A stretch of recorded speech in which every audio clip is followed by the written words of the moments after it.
Such a good start. I owe it all to that woman right there. Because she was the one that stopped and asked for directions. It's always. Leading people to the Hilton, I could have led you to. There, but did you put your social tag on your nameplate? I have failed miserably. I didn't put mine. Failed.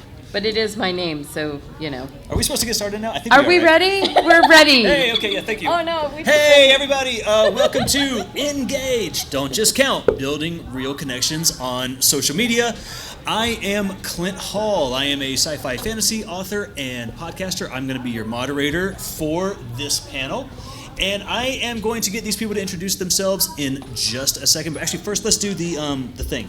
Okay, just in case you haven't heard, with great power comes great responsibility, and DragonCon is committed to helping the community through raising funds and providing a dollar-for-dollar match up to $150,000 for this year's charity, NAMI, which we all need, the National Alliance on Mental Illness, and if ever there was a year we need it, we do. They advocate for the county, state, and national levels. We're particularly focused on Georgia. They educate the public about mental illness, and they work to eliminate the stigma of mental illness. So we have a QR code that will take you directly to where you can donate. There's also a medal that you can register for in the Marriott, because we've already walked our 5K, and we deserve a medal for it. And if you get a medal, please remember the digital media track is your favorite. Thank you. Okay, hey, we're going to get started by introducing the panelists in just a second, but actually, first, I kind of want to read the room a little bit. So everyone here is interested in building more engagement on social media, yes? Thank you for nodding your heads. How many authors? Any authors in here at all? Okay, couple authors. How many podcasters? Let's see, what else? Musicians. Oh, no, not that Musician, okay. Yay. Musician, directors, filmmakers, any filmmakers, that kind of thing. Over here. Okay, great. And then who else do we have? What else are we doing to engage? Voice actors. We know we got some voice actors. That kind of. Okay, we kind of have a little bit of everything. And raise your hand in the chat too. Even if you're watching on Twitch, your hands better be up. What did I not say, by the way? Who's got one? I am. Sorry? YouTube. Okay, yeah, YouTube Artists. streamers. Yes. Artists. Yes, Cosplayers. absolutely. Okay, so that's good. So we have a little bit of everything. We'll keep that in mind. I love that. As we're talking about different strategies. Unfortunately, y'all got a lot of authors up here. But that's We're okay. so sorry. So, We'll lie. before I start... That's what we do for a living. Before we jump into the questions that I took a lot of time to prepare, I'm going to these are all my friends, y'all. These are the people that I asked to be on this panel. I'm very lucky that they all said yes. So I want to allow my other panelists to introduce themselves. Go ahead. Hi, I am Judy Black. I am primarily a game writer and game designer. I have about a dozen Dungeons & Dragons modules out. I also have worked in digital media as my professional pay the bills day job. Oh, and I have a free copy of my really silly Chickens at the End of the World one-page tabletop RPG. You are a chicken, the sky is falling, you have to get to your safe house before the world ends. You play it with just a D6, it's super simple. If you're watching online, you can get it for free on Itch.io, you just need to look for it. So, that's me, yay! I'm Tyra Burton. I do the social for the digital media track, so you probably have seen my work if you've been involved with the digital media track at all. I'm a writer, I'm a podcaster, a live streamer for the track. I have a show called Be Awesome Together with Charles McFall. I teach at Kennesaw State University, that's my day job, and I teach social media and digital marketing. Sure does. Sure. How's that book coming? Shut up, Clint. But I have to tell you something later. I have a surprise. Uh-oh. Okay. Hello. I'm Darren Kennedy. My website is darrenkennedy.com, and it goes by Doctor by Day, Novelist by Night. My day job is I am a family physician in Charlotte, North Carolina. For 8 years, I was an Army family physician, and then I became a civilian in 2009. And since that time, I've been working with the residency department, the family medicine residency department there at Atrium Health. Sorry, that's distracting me a little bit. And my squirrel brain's going, what? I know. It's all right. So, All the ADHers and their ADDs, raise your hand. So I train residents on how to become me, those poor souls. And then at night, I go home and I write fantasy novels, and then I come to events like this and try to convince you to check them out. So, and I'm here to learn also, just like y'all, on how can I do that better. So, with that being said. Yeah, so... I'm just going to be kind of pull back the curtain a little bit. This panel, was my idea. I It think, was your actually, idea, right? Clint. Because especially in publishing, and I'm curious. We're definitely going to have some Q&A later, and I'm curious as to if other people feel the same thing. There's kind of this thing of you have to have this huge follower count on social media to be very successful. The problem is it's very difficult to build a huge follower count on social media if you're not already very successful. However, it occurs to me that there's value, right, outside of that. There is value to having a presence on social media outside of the numbers. At the same time, though, as you realize that value, you can sort of, as a consequence, build your numbers. So that's kind of the themes that I want us to be thinking about as we're going through these questions. And the first, I'll start with you on this one. Yay, No. yay. No, I like because this. because we're talking about in publishing, it feels like your follower count is almost like currency, right? That is, you have to have a certain amount to even be able to buy an opportunity. But that doesn't always equal connection, okay? And just to tell you the truth, a big follower count doesn't always equal sales. True. How do you measure success beyond just what the numbers are for your social media account? If I hold on, let me reevaluate what the words were that were just about to come out of my mouth. It's okay, the words are irrelevant. You can just say whatever you wanted to say. Can I pass it to the next You person? can Yeah, sure. pass, it's Pass fine. and let me think so that I say it in a not Yeah, go ahead. Go ahead. Tyler. nihilistic way. Nihilistic way. Okay, non-nihilist here. How do I measure success online? I mean, if it's not the numbers or it's not engagement, because the truth is, right now in social, you can be putting out content and you will not gain followers Sure. because of how people have adjusted their behavior Yeah. and changed how they actually look at social media. So how I measure success is when somebody says to me, "Oh, that thing you said," or "I saw this and I learned this." That to me is where I get success from these days. Now, it's great when my dog gets more views than I ever have, but I try to get, even with Dobby, I try to say a message with him. But I think it really is, you have to kind of look for the nuggets of people, because the numbers that we used to use to measure are we successful are not the same. Yeah. And it's harder to measure success. So take those wins anytime you get them. I would say you measure success one at a time or a few at a time, because if you start trying to, well, I didn't get a whole bunch this month of whatever it is you're trying to do, be that sales, be that likes, be that comments, be that whatever. And then I sort of measure success over the long term as when I go to events, I've had people come up, "Oh, I saw that you were here at GalaxyCon Raleigh, and so I came and found your table." That happened to me like a month ago. Yeah. And I find success one by one. This was a real simple example. I posted today that I was doing a signing at 2:30, and AJ Hartley was like, "Oh," and so he came down and sat at my table with me because, and if I hadn't done that, he would not have known where I was. Right. And so I sort of measure it on the one by ones, and then one of my classic examples that I like to talk about is I just got an email last week that the picture I took of a personal pan pizza at Brick's Pizza about 10 years ago has now had 1.4 million views. I can assure you this has not translated to one book sale whatsoever. Shocking. But it was, I put it on Google. I was like, sure, Google whatever, I will take a picture of the pan pizza and put it on Google. And like a bunch of people have looked at that. I took a picture of a plate of sushi at Rusan's one time, and it's been seen like 500,000 times. Didn't sell a book. Where are your brand sponsorships? You've missed your Yeah, for real. calling. I do think yours. think Yeah. You need to talk about where you can do book signings. Yeah. I was gonna say you need to go in the direction that wants you, Darren. Yeah, you're and it clearly sounds a good like photographer. this is the right. Oh my goodness. I need to pair my books with raw fish. There is you what go. I'm hearing. Yes. Is that, Book signing at the pizza. Absolutely. Yes. Come Yes. on. So I couldn't think of a better way to say it. So I have had to go nihilist. I have spent a lot of time absolutely miserable with social media because it feels like you're a personal failure if something doesn't do well. So I view success on social media as if I can do it without hating myself. Okay. Oh, I like That's where I am. I am not always there. It is incredibly easy to tie your self-worth and your worth as a creator and your worth as like, oh, nobody gives a crap about any of this stupid stuff I'm doing. Why am I wasting my time on this? This got 2 views and 3 people clicked the link. Why, I could be sitting at home watching TV. I don't need to be doing. So for me, it has been trying to sort of reevaluate into turning it into something more gamey and fun, where I'm like, oh, this meme is really stupid. You know what? It makes me laugh. I'm going to share it. I'm going to make a video with this because I think it's funny, not necessarily because it's in my brand or I think it will sell stuff. But that is, I have been immensely struggling with my relationship with social media and tying that to self-worth.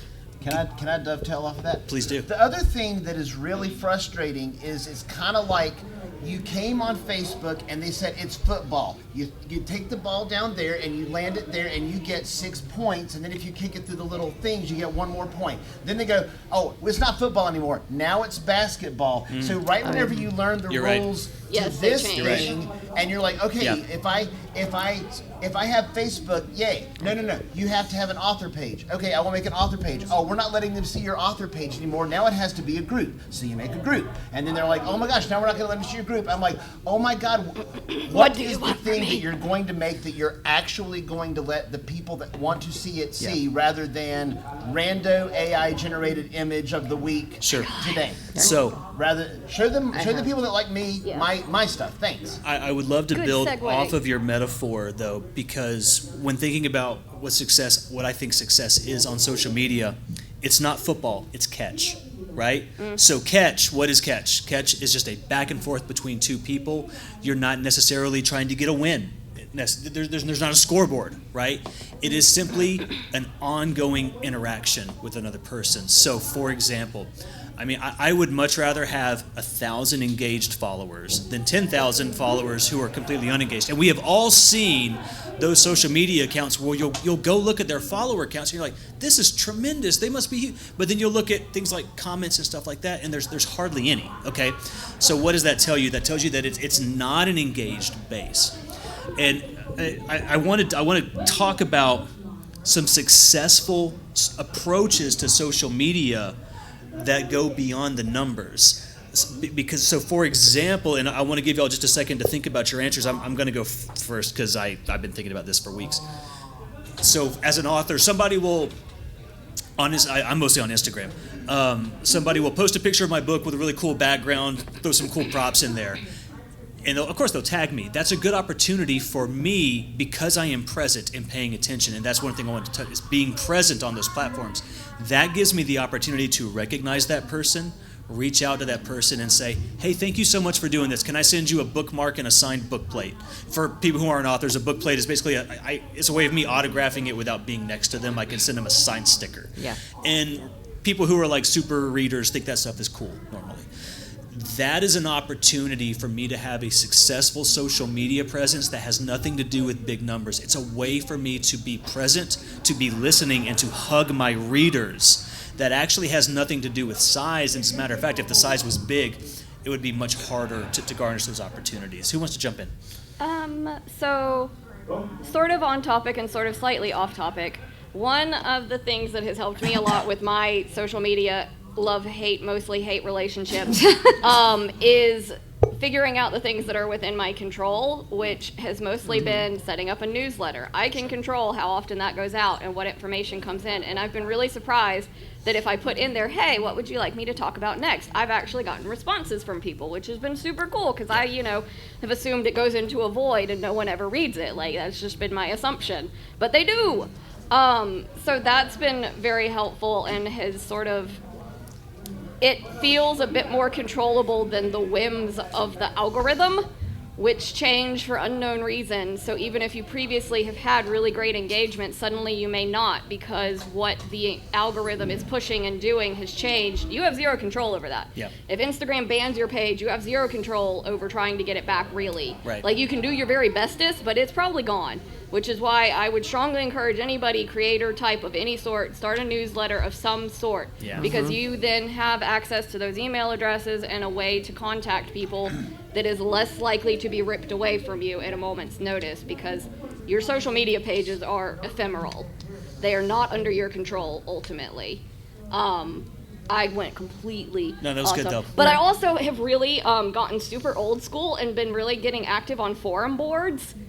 Like, old school forum boards, not a Discord group, which has been super fun, but it's mainly been not stuff necessarily where I'm promoting my own work, but where I'm finding other nerds we can all hyperfixate on the same things at the same time. And that's been super fun and a way to kind of build a community as you get to know those people, but it's slow going, and it's not, I don't know if it's a way to build fans so much as a way to feel more human online. Yeah. Yeah, people want numbers and engagement fast, and it does not happen that way. Right. Okay, and don't try to go viral. First off, if you go viral, it probably isn't going to be connected to what you do. It's just the truth, and you can't manufacture viral unless you're Taylor Swift and Travis Kelce. They've got that down.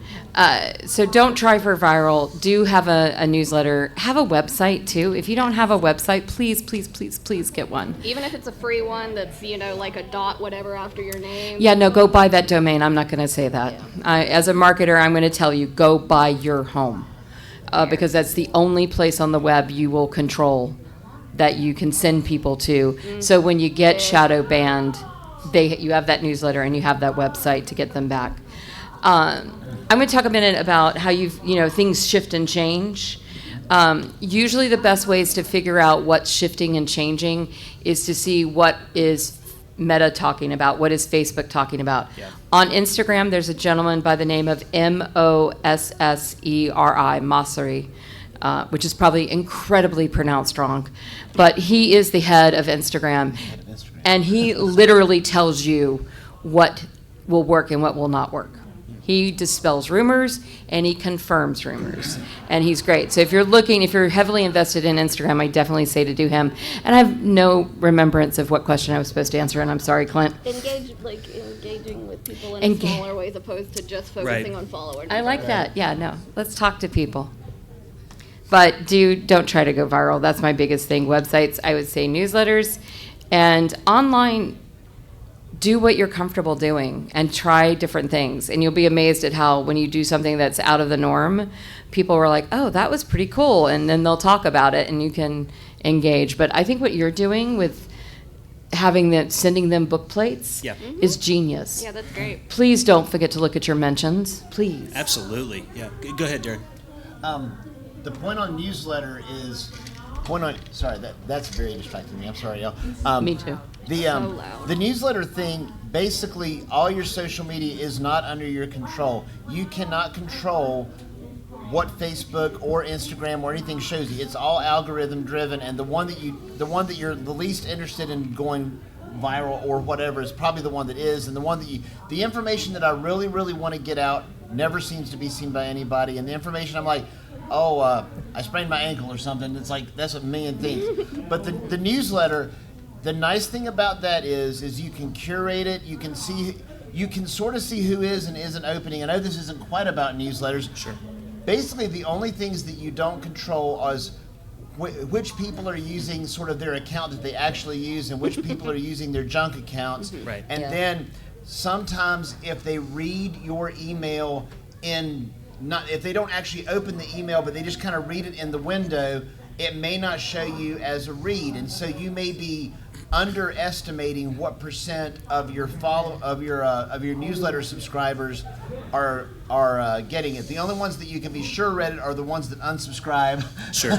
Because you know they read it, like, nope, bye. But you do the best that you can, and then the people that have a gazillion things with zero engagement, just assume that they bought all those. Probably. They probably bought all those Probably. followers, and they're all basically a follower farm in some foreign country where they've got people locked in a room. And by the way, those followers anyway. If anybody in here has done that, look, I'm not trying to knock the hustle. I'm really not. I get it, because we're all just trying to get our stuff made. We're all trying to get our things out there, and I understand, right? What I really want people to think about, though, and I have a newsletter too. I agree. You do a newsletter is extremely valuable. One thing though about a newsletter is it's typically, now of course you could put your email address in there, but it's typically one way. And one of the things that I like to encourage people to do about being on social media is you cannot attach your self-worth to your follower count. You certainly cannot attach your self-worth to how well a post does or does not do.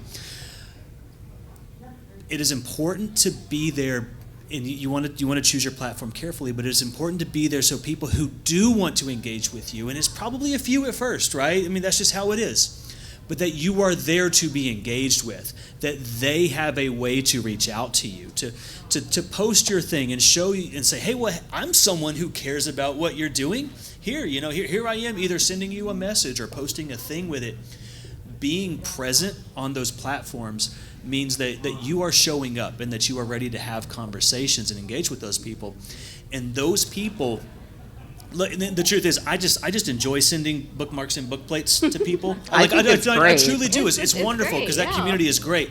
But also, if I'm being my cynical brand hat person, I also recognize that I'm building a brand advocate there.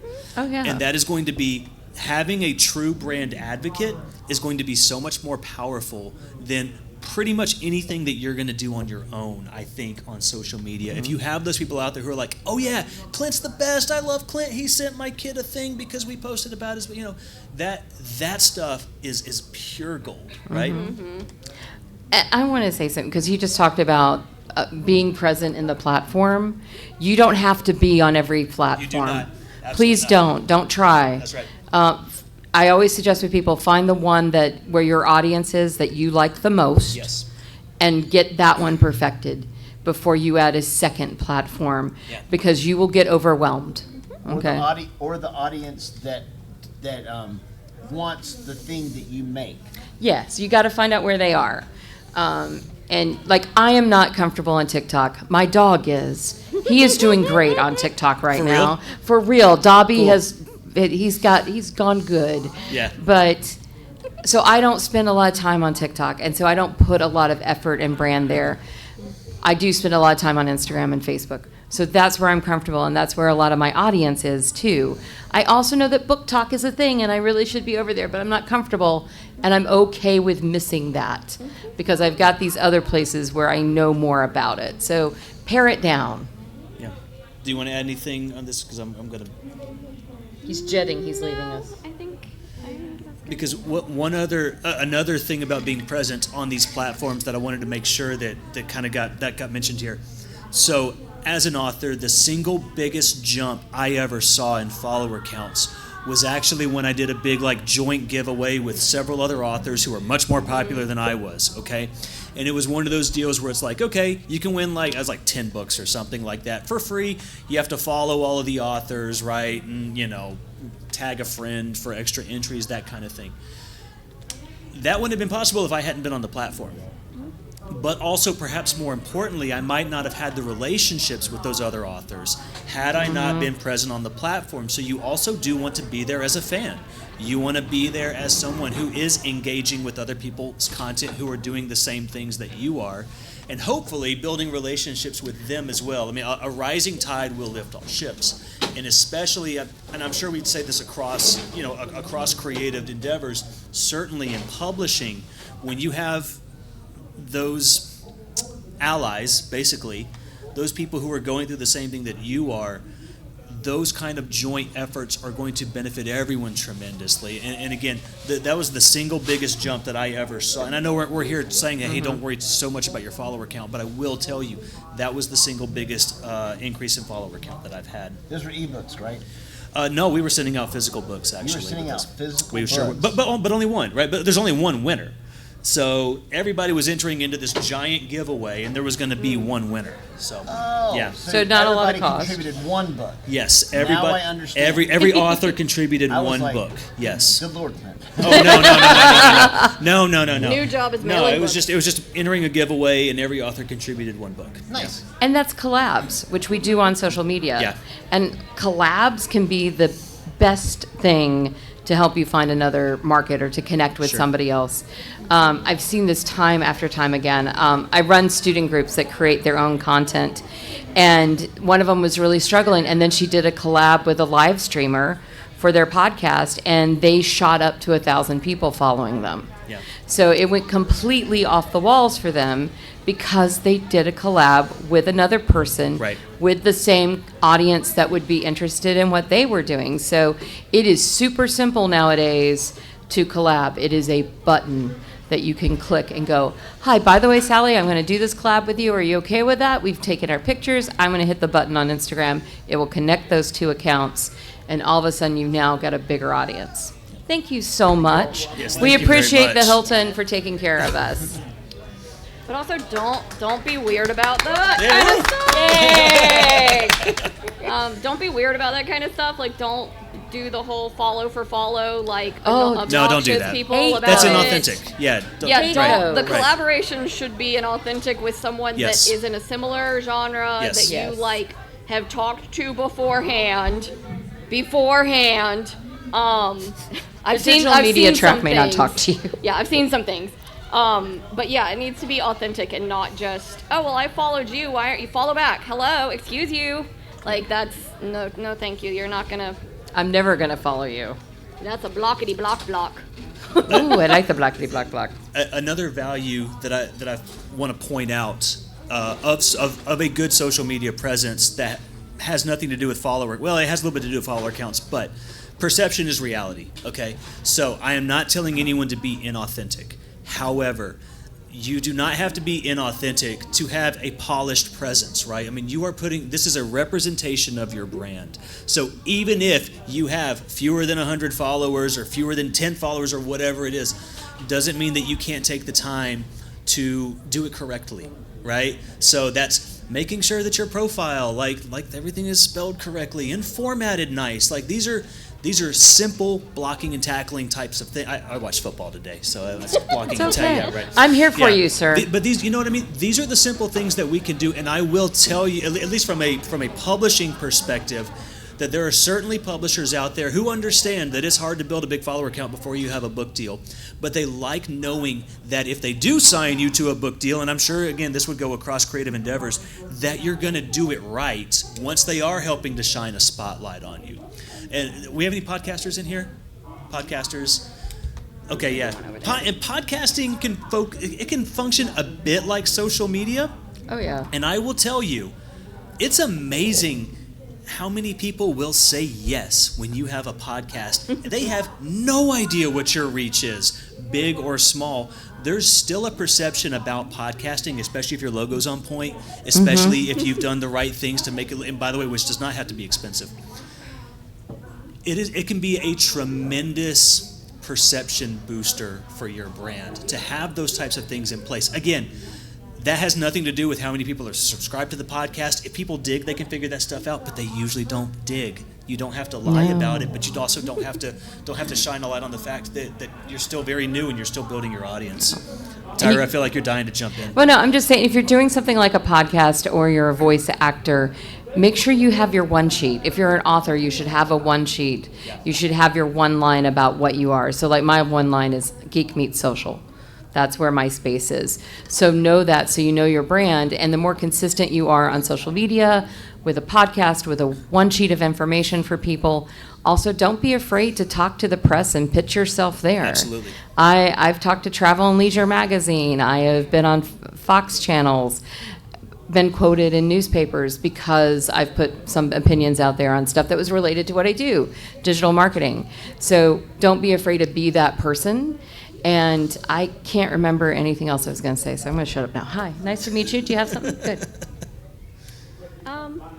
So this is definitely a segue. Is that okay? That's all right, go ahead. Okay, so one thing I do want people to be super aware of is your safety, especially Yes, if you're okay, a I had this question. film-presenting person. Yes, thank you. Because I have had this issue, and it's one of the reasons why I stopped doing social for quite a long time, is don't post where you are exactly when you're there. If you are not in like a big public space like Dragon Con, because there may very well be some person out there that's going to come find you. Be careful about what geodata may be in your photos. It's usually safer to do a screenshot of your photo and then upload the screenshot to make that's sure smart. that you've removed. Learned lessons. So that you have no geographic data attached to your photos. Be careful about pictures or views outside of your windows. People can locate you based on what they see outside of your window. Wow. super fun times. You learn so much on the internet. Yeah, always look at the background. So when you take a photo or a video, think about what other information you're giving people with the background. Yeah, so yes, it's important to be authentic and to kind of share like bits of your life and stuff, but like, so if I do that and I go to a really cool cafe and I have a great writing session, I play a great game, something there, I'll take pictures and then I will post it when I am home and no longer there. Unless it's like a public open event where I want, like, you know, I posted about this and I was like, oh my God, we're on Dude or Bear. But, you know, that is just something that I think you to be more aware of because it's super easy and super common to just not think about it. So I do want to just make sure that people are aware of that because it can be very traumatizing for that sort of stuff to happen. Anybody else? I'm glad you brought that up because I did have the safety question written down. Does anyone else have anything in terms of like safety online and your social media interactions, protecting yourself? Check your privacy settings on a regular basis. Yeah, specifically make sure on Instagram you've turned off maps because they activated maps where it will show your location. So make sure you turn that off unless you want that on, which that's your business. But just be aware because it just sort of like showed up and then suddenly I was like, oh, why do I know where my friend is located at that? What is happening? So yeah, just be aware because social media stuff they will add things and change things without notifying the user base usually. So you just sort of wake up surprised. So just keep an eye on things. If anybody has questions, I think this mic is live. This would be a great time to start if anyone wants to ask any questions. While y'all are thinking about that, I wanted to come back to what Darren was talking about with the food. Because Your food photography career. Well, because what I wanted to ask, and I wonder if Darren has anything else, things that you shared on social media that you were flabbergasted just how well they actually did. You were like, really? Seriously? Like this? So I want to give people a minute. So it's a podcaster trick to ask a question and then you answer it yourself. And it sounds like I don't care what what they're going to say, but it's actually not true. What I'm actually doing is I'm giving them time to think about it. So for example, anybody know Mary Robinette Koval, who's on the Writing Excuses podcast, whatever? She also has an Instagram account. She has the thing where her cat talks to her by pushing the buttons. Yes. And I left a comment on it because it's like she does like, is that good? Yes, no, and the cat taps her with her fist. And I put this just dumb comment where it was like, it's funny, it's cool to me that your cat daps you up every time she agrees with you. That stupid comment has gotten like 1,600 likes or something just so much more engagement than any of my stuff that I was talking shit about silvery barbs and somebody's it's a D&D spell that every DM hates with a burning passion. And I was talking trash about that spell in somebody else's comments and ended up with like 3,000 likes on it and I was just like, all right, well, okay. That's cool, I guess. Yeah. I found the Swiftie community because of the Kansas City Chiefs, and occasionally I drop a little nugget and I get thousands of likes, and I'm like, wow. By the way, there's some Swiftie content on my page. Please come there, but they don't get there. The other thing I did was my husband and I took an Uber from here one Dragon Con, and the guy had a air freshener bear that attached to the vent, and he would fly his plane and the plane would spin. It has more views on Instagram than anything else. Yeah. You just never know. I'm trying to find it. We're gonna find Okay. the famous pizza. While he's looking, and this is sort of related. Am I the only person that, like, when I get really, really stressed out, my brain just kind of turns sideways and I'll have these really bizarre, weird ideas and I think my body's trying to make me laugh to, like, calm down. So my publisher, we're kind of a small sci-fi fantasy publisher. And I was taking a shower and I was super stressed out from work. And I just had this thing, I was like, I'm a sci-fi author. I want to start a obviously fake but very public rivalry with the fantasy authors. And so we just kind of like came up with this whole like summer thing, like, hey, are you celebrating sci-fi summer? You know, fantasy's dumb, let's all read sci-fi. But like telling the fantasy authors that we were going to do the same thing. So they were in on it too, and then they start shooting back at us, and we're like all making these fun graphics about our team versus their team, and we're inviting readers to join. By far, the biggest joint marketing effort that our, again, small press has ever done, right? Everybody got involved. People were printing stuff and sharing things at cons, Team Sci-Fi, Team Fantasy, that sort of thing. Total lark, right? Totally just something that I thought was fun in a moment where I wasn't even really thinking straight. Those kind of things you can't force, really, or I've found at least Yeah. you can't necessarily force. But those types of moments, those things that you would have just, it's just a joke to you, tend to seem to drive a lot of engagement. You know, tend to drive a lot of attention. I wonder if anyone has a similar experience. What did you find, Darren? I found out that photos that I have taken of food at various places and put on Google Maps have been viewed 1,239,032 times You need so to- far. You need to add your He's- book he's a- into every photo you take. Oh, do you have one? We have a Twitch question. Okay, We have a fantastic. couple people on Twitch. Hi. Hi, Twitch, we love you. So I hope I say this right. Renee asks, how do you stay motivated with social media when you're just starting and it's even more like screaming into the void? Okay. Do one of y'all want to go first? Because I got something for this, but I'd rather y'all go before I do. I'll go first because I have this with my students all Okay. the time. Because beginning of the semester, they start a project and they have no followers and they can't spend money and they have to do it organically. And the biggest thing there is I tell them, create content that you want to see, that makes your soul happy, that makes your heart happy. That's it. Keep doing that. Find those collaborations to try to grow that audience. Know your skill set, though. Work on improving your skills. So if you're on Instagram, improving how you do your reels, improving how you do your static photos, learn how to do those things. Learn about keywords. Keywords are important in every single media outlet there is now. So used to, we talk about keywords and it would be Google when you were doing searches.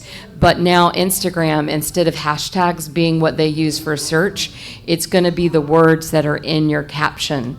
So that caption can have more depth to it and more words. But know the keywords that people look for the type of content that you produce. Yeah. And make sure they're in there. Still use some hashtags. And then just keep improving on that. Just keep honing your craft and find crazy people like are behind us to collab with and to help you learn more. I mean, I think the greatest thing is when somebody goes, I really love what you did here. Can you show me how to do that? Or can we work on that together? Because that can be a beautiful thing. Right. I do have 3 good examples of 3 of the things that I did that got the most social Okay. media activity. Do it. And each of them was Darren's annual April Fool's joke. And I don't know how people kept falling for this. But one year I did, all right, everybody, passport's done. I'm moving to Toronto. Holy cow, including my entire family were like flabbergasted. This is years ago, but this was awesome. I'll save my favorite one for last. My second one was, all right, everybody, it took me a couple weeks, got already. My OnlyFans page is ready. And I got Here come the so feet. many comments. Because we all knew your old OnlyFans page had been up for years. Even AJ Harley wrote me, goes, you'll have to tell me how that works out, mate. But what it was on my website, I just took about 100 screenshots of various fans, and then as you go scroll down the page, it's just picture after picture of fans. And it says OnlyFans, because it literally is OnlyFans. So good. And, That is but so I had good. 100 people. But my favorite April Fool's joke, and after this one I had to stop because I said I'll never top this one, is I woke up one morning, I had been working on March 31st, and I'd been like working all day in the yard, and I woke up the next morning, I'm like, I want to do the Facebook thing, but what am I going to do? I was like, what would really annoy me today? I said, what if I woke up in the morning and a goat had appeared in my yard and ate everything that I planted? So I took a picture off the internet of a goat and I put it up there, and I was like, so everybody, I worked all day yesterday and I planted all this stuff, and I woke up this morning and there is now a goat in my yard. It ate everything. So number one, I'm mad, but I can't be mad at this goat. And so what do I do with a goat in Charlotte? Right. I got like 300 comments of, oh, there is an animal this, and there's a vet nearby, and about every 20th comment, that's not your yard. And then it would be another 20 comments of help, and then You got that from the internet. I found that picture. Okay, so I want to ask you a very obvious question. Did you have fun making those? That was so much fun. Okay, but see, and I think that that's the answer. When Yeah, we're talking I do about, too. That was the point I was trying to make. I was going Right. along with Yes, you did find good. something We that got made- there. Yes. That was what I was trying to. I Yes. was going along with your point. because earlier you mentioned gamey and fun, and I wrote it down. I drew a big box around it because when you're facing, I feel like I'm talking to that person. When you're facing that kind of discouragement and burnout, you have to make this fun for you. If you're Yeah. doing this just as a means to an end, you probably are going to burn out. You have to find a way to make your social media content fun for you. Doesn't mean you don't work hard. Doesn't mean sometimes it's not super frustrating when you're like trying to get Canva to do what you want it to do or whatever, you know. But it does have to be fun for you. It does have to be something that is expressive for you and brings you joy. And if it brings you joy, it's probably going to bring somebody else joy too. I think you should bring back the OnlyFans on April 1st again and do that because that is so That's awesome. gold. That's Well, brilliant. the thing is that that was on my WordPress site, and every time that I would look away from my WordPress site, I would come back and it would have been magically transformed into an Arabic gambling site, and then we would have to untangle my thing and rebuild my website. And after the third time of reclaiming my website from the Arabic gambling site, I switched to Wix. And I just have not had, and since Wix, no more interruptions, but I just have not taken the time to recreate my OnlyFans page. But thanks to you fine people, I might just do it. So be on the lookout. We for need an Only- update next This- year. Yes. This has been a OnlyFans successful is panel. on the way back. There we go. If you have a WordPress site, please update. Anytime it says security update, do it then. Just saying. Do you have another one? We actually have 2 more questions. Ooh. How about that? Hey, I just want to say, challenge to the room. Twitch Yeah, stream Twitch, is beating come on you. now. Twitch is, wow. I mean, I've been away for like 2 seconds, so I'm sure there might be a couple more. I'm going to do my best with this. Cheo Rubio Okay. asks, how do you overcome perfectionism and social anxiety in regards to social media? I did a panel on this. Oh yeah, the perfectionism. Oh, the candy Oh, okay. So before the panel started, I had recently been like, I get super anxious about panels. I'm just an anxious person. But I found that sour candy tends to help with the anxiety. So there it is. So that was the, like before No the need for more answers. before the panel, I was giving sour candy to people. It was good. That's It was good. that is an incredibly difficult thing to get over, but so generally speaking, I want people to remember that at the end of the day, you are not a social media content creator. I mean, Correct. unless that is what you were trying to be. Yes. You need to also remember you are focusing on your writing, your art, your music, your voice. Like those are the things that still really matter. And deserve the most of your attention. I think it's super easy to get hung up on, oh, well, if I don't get this Instagram post perfect, I'll never get an agent, I'll never get a record deal, I'll live under a box in the middle of the ocean and drown and get eaten by sharks. You know, like you'll just go. Fortunately, you're already dead. Yeah, but Yeah, you're that's already true. dead before the sharks get you, because I am a benevolent anxiety haver. Yeah, but just trying to make it less that your social numbers are. What I have started to do is, it's so silly. I give myself a sticker on my calendar every time I do a social media That's great. post. Cognitive reward. Yeah, it's super silly. It's super ridiculous. Oh, sorry. I find the most nonsensical stickers. I currently have, it is an anthropomorphic cherry that is currently the Classic stickers I have, and they just do silly faces. So every time I do a post, I'm like, ooh, which cherry is it? And that kind of takes off some of the pressure on that. But I don't know if that's helpful at all, because I think it's still great, too. legitimately struggle with it. Absolutely. I would say decide how much time you are going to spend on that Yep. on a particular day, week, month, year. Yeah. And you could say, I will spend X amount of time on this post and no more, because better is the enemy of good. Yes. Perfect Yes. is the enemy of good. And if you're like, what is it I want to communicate? Get it down. Make it look as well as you can, but decide ahead of time. I can spend X amount of time because I need to do my day job. I need to sleep. I need to spend time with Yeah. the people I love. I need to eat. Yes. I need to do the other things in life. The time I can allot to this is X. And then when you get to X, that is your That's it. post, and you do it. That's my advice. Yeah. Yeah. Yeah, write it down. I mean, like, and you might Yeah. feel silly writing it down, but work tends to fill the space that you give it. And articulating what that schedule is going to be is just tremendously valuable. Like, I think there's just something in our brains that's like, okay, I've reached the end. I have to do this now because I'm out of time. Tyra, you look like you want to add something. Well, no, I was just going to say we grow up with this idea that good enough is not good enough. Yeah. Like, there's Yeah. good and then there's better and there's Right. best. Good enough is good enough. Whatever you have that day is good enough. And you have to be Elsa And let it go. and let it go. I mean, you just have to realize that nobody is going to be as perfection about it as you are if you're a perfectionist. And I would just like to say the Finch app is awesome for helping me get that thing done. I'm going to go a little bit medical and a little bit less Oh, author. Oh, here we go. So Ooh, here's- doctor. Clear out. So here's my dealio. Every day I see they were I have impressed. 10 patients scheduled for the morning and 10 patients scheduled for the afternoon. 8 or 9 will show up, which means I have 16 to 18 notes that I need to write on patients every day, and I need to write down the pertinent information about what they were here for and what I did for them. And I train residents, and I tell them what I do is I go see the patient, I come out, and whenever possible, I write the note right then, Yeah. and then it's done. And I don't go back and read my notes, except for every once in a while, if I get a lab result back and it's pertinent, I'll go put an addendum and say, hey, their CBC came back low, so I'm going to do X, Y, Z. So I remember that the next time. I can't tell you, my residents will be turning in notes to me when I'm precepting them a week later, and they're using the AI tool that writes the note for them. And I'm like, y'all, I see twice as many patients as y'all do, and I turn my notes in at the end of the day. What are you doing?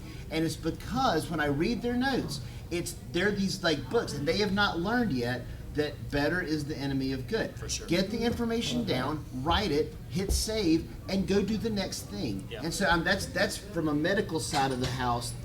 Just get it done and go on and move on and do the rest of your life. So that was I love that. author hat back on. So, but one thing, I was just looking at this. So, for anybody who can't see this, this is like the most horribly drawn chicken in the universe. It's supposed to be holding a knife. Several people have asked if it's a beer bottle. It's not.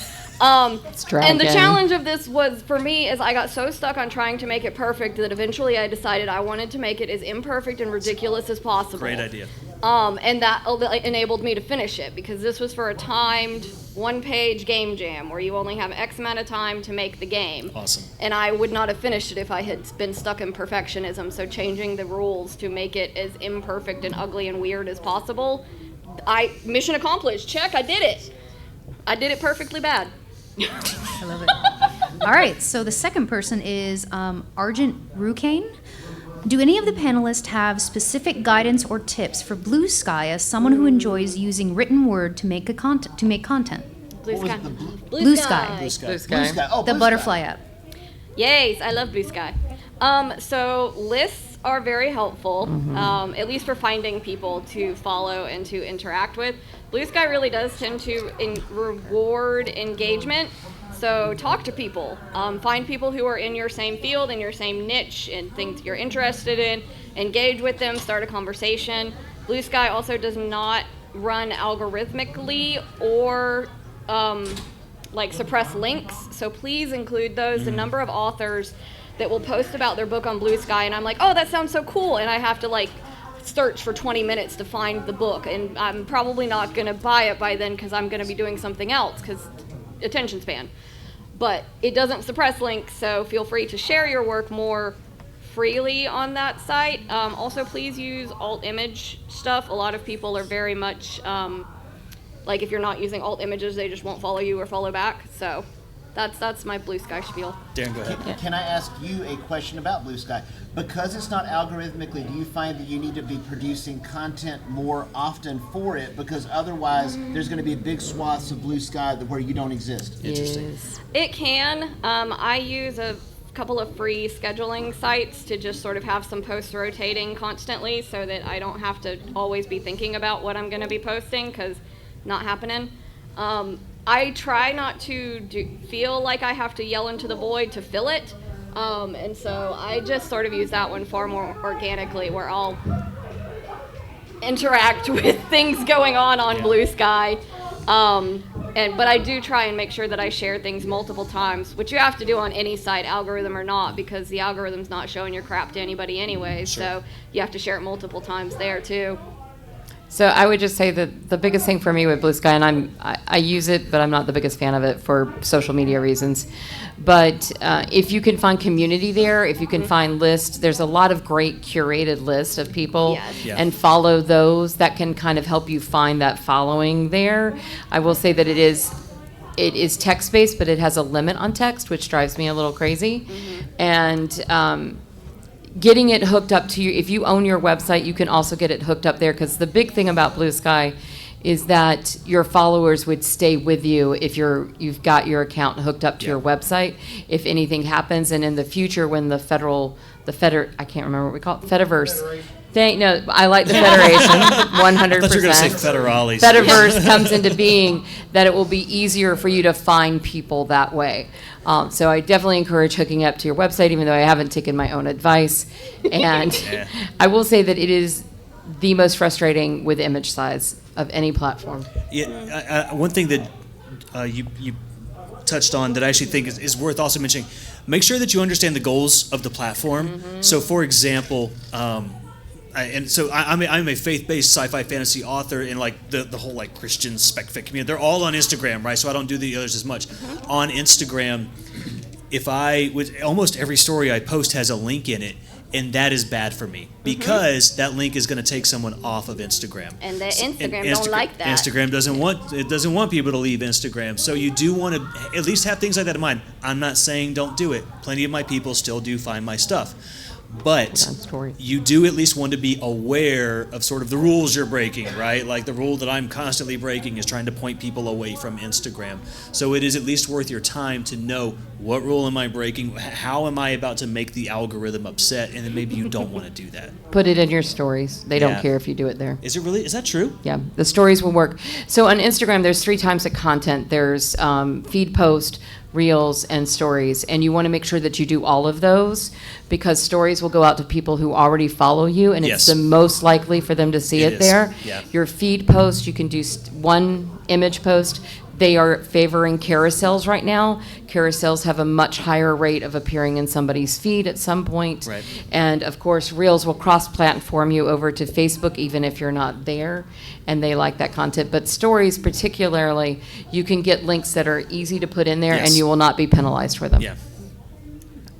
Honestly, that was a really great segue for my question. good. So you mentioned like knowing the rules of the social media platforms so that you don't break them, but Yeah. how do you learn those rules? Or like you talked about making sure you're using like buzzwords in your captions, but like how do you know the buzzwords? Tyra, this is your question. It's Yeah. mine. So if you're on Instagram, follow Masri, who I told you about earlier. He is hands down a blessing for Instagram. Other than that, for me, how I've done it is I have joined a marketing group. So, because marketers, especially if it's a digital marketing group, we're crazy. And they'll test things and they'll tell you about them. So if you can find a group of marketers that will talk about it. Also, if you're an author, if you're a musician, if you're a voice actor, there's going to be a group also on there somewhere, whether it's Facebook or it's Instagram, wherever it is. Find those people on Reddit or on Discord, because you can ask those questions there and they will also have them. I love Social Media Examiner is one of my favorite accounts to follow. I'll have to look it up. There's something called The Morning Brew, and it gives me a quick read of what's going on in social media. Subscribe to one newsletter. Do not subscribe to all of the newsletters. I did that. Bad, Tyra. Find one. I'll give you guys a couple. I'll look them up while we're closing out. But do that, because you'll get some. Mosseri is the one on Instagram. Mosseri. I wrote it on a cup. Mosseri. And then Social Media Examiner is the one website that I really love. And I'll get you some newsletters. Follow one of the newsletters. Don't do all the newsletters. You'll hate yourself. But those are the best places. And people will talk about it, because if you get hooked into a digital marketing newsletter, those people do it for a living. They have to know what happens. If you really want to find out about search engines, Search Engine Journal is by far the best for that. And they have a newsletter that a normal person can read. Other than that, I'm going to say something that hurts my soul deeply. ChatGPT can help you with keywords. I'm very, very sorry. I know, but if you don't know them, it is a quick and dirty way to do them. The other way you can do is listen to the words that people in your audience use to describe something and describe it that way. So like I write cozy fantasy. Cozy fantasy people talk different than sci-fi people. Know that That's true. verbiage. Yeah, find people who are doing well in your niche and sort of follow their examples. What words are they using? Even you can, if you really want to get granular with it, you can go down to like, what is their coloration of their photos? What are their, how are they displaying certain things? Like a lot of cozy video game streamers, all of their backgrounds are all soft, fluffy items in their backgrounds. It's very intentionally done. So if you want to get really granular, you can start.